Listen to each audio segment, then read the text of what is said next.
set to get underway with episode number 90 of Reclaiming Timeless Ways. Mike Traster, Simon Fuller, and you. Thank you for joining us.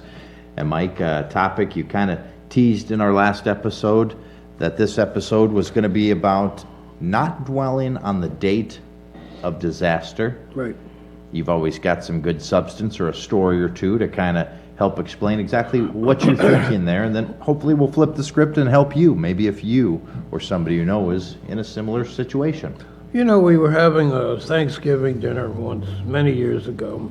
A friend came over, and I think a little girl was with her, and she's sitting there, and all of a sudden she's like frozen, almost like she's seeing something down a tunnel that we don't see, and she's like, I'm looking at her and don't know what's going on, but obviously she's not feeling right. And her face is just more and more frozen. She can't speak. And I looked at her and I said, we'll call her Joan. That wasn't her name. I said, Joan, I can see you're having a hard time with something. What is it? And her face is like ready to crack. And she finally tells us that her little first child had died on that date a number of years earlier. And, excuse me, she brought her in. She was having severe abdominal pain. It's like a year and a half old or something. They said she had a stomach flu and sent her home. Well, she actually had an intestinal torsion, which is a twisting of the intestines. It can happen. It's unusual, but not unheard of. And she died because the tissue in her intestine died. And so she went through a nightmare, losing this baby, and also outrageous injustice with the lawsuit. I think she won 50 grand. It was obscene. And it was paid out to her in these little mouse piss amounts over a number of years. So it was like their pizza budget for the year, you know. And I'm looking at her, and I remember thinking to myself, I only have one chance to help her. And if I say something clever or expect too much too soon, it's going to blow up in my face, right? And her face. So I asked her, I said, you're re-experiencing all of this. That's pretty obvious. And she's like, she can't speak. And I said, you're remembering the words and the people, and you're feeling like it was okay, and then all of a sudden it wasn't, and then this horrible loss. And I said, are you aware of the fact that on these dates, it isn't happening again for her? And she looks at me like, you know, like you're looking through a picture album and you see somebody who just broke their arm and they're holding their arm and they're screaming in pain, right? Maybe they fell off a motorcycle or something. Well, when you see that picture, that person that fell 12 years ago onto the ground is not re-experiencing the pain. They're not hurting. They're not. It's done. You're looking at one frame of a movie, and it's triggering your memory of all these things. So you're back experiencing this and feeling the horror and the worry and the pain of their pain.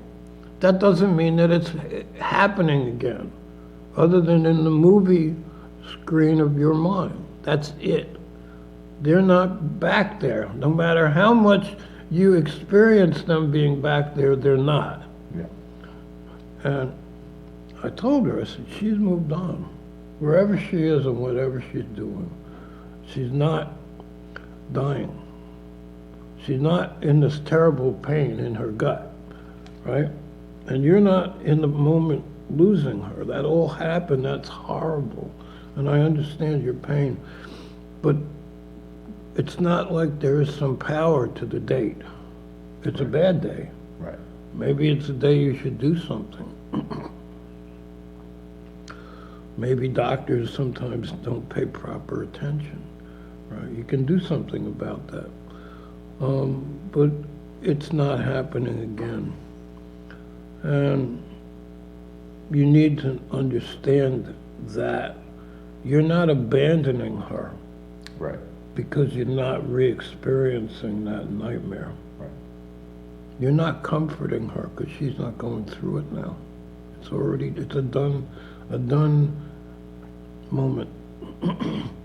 So letting go of the date of a disaster doesn't mean you let go of love or of your desire to heal or fix something or bring justice about in some way. Sure. It just means that you're not reigniting that horrendous experience because there's actually no purpose to it. And that's it. Yeah, logical words. Still, I imagine incredibly difficult because it doesn't change that Absolutely. movie reel in your mind, No. but it does remind us, the mind is really powerful, Mike. So Ooh. my wife, suffers with some anxieties at times, Okay. and she can rationally say she knows it's not real, Right. but it feels real, Right. but it's not real, right?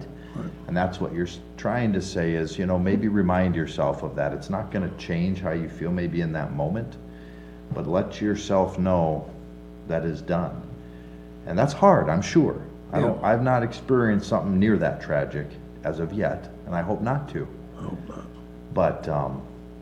But a good thing to put in the back pocket in case that were to ever happen, or if you're watching and something like that's happened to you, give yourself that grace and let that go. So So to bring in one more part to this, and that is, let's say you're in the car and you're on a tricky road, right? And you've had an experience where you fell or something traumatic happened to you. All of a sudden, the side of the road seems like, instead of being 3 feet away, it's 3 inches away. And you're going 35 and you feel like you're going 85. So you go like this and your eyes bulge and your shoulders tighten up like this, right? And your breathing starts getting stuck, right? And your hands get cramped and your eyes are fixed and your jaw may be clutched. And so you're frozen. Each one of those things separately is amplifying the experience of impending disaster. right. So if you can look at yourself and release 20% of your grip on the wheel, not 100, just 20, maybe release your gut a little so you can begin to breathe. Feel your shoulders and begin to drop them and begin to let them go, because there's not a bear going to hit you, Right. And then you test that. That's the beginning of taking back control over the panic, which isn't serving you any positive purpose. Yeah. Those are the behaviors, the body-mind behaviors that will bring you further in or further away from panic. Sure. And that's it. All right. Thank you for joining us for another episode of Reclaiming Timeless Ways. Have a great day.